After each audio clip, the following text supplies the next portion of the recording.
ఇప్పుడు for example ఇప్పుడు నేను వాళ్ళు కష్టపడి నిజంగా ప్యాషన్ కోసం వచ్చిన వాళ్ళు అయితే ఎక్కువ రోజు సర్వైవల్ కారు నాకు తెలిసినంత వరకు. నేను దాన్ని సమర్థించను. కాస్టింగ్ కౌచ్ రకంగా వాళ్ళని ఇబ్బంది పెడితే మాత్రం నేను సహించను. ఇది మాత్రం 100% కన్ఫర్మ్.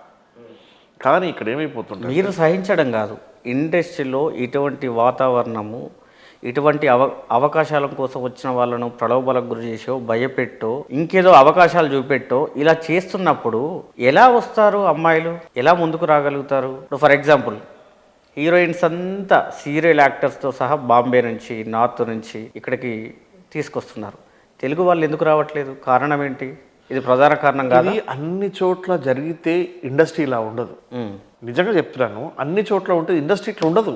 ఇండస్ట్రీ నిజంగా చాలా, నువ్వు నమ్మకపో, మా ఇండస్ట్రీ చాలా కంఫర్ట్గా పొద్దున్న లేస్తే మేము కెమెరాకి పూజ చేయకుండా షూటింగ్ అనేది ఉండదు. చాలా సిస్టమేటిక్ ఉంటుంది ఇండస్ట్రీ అనేది.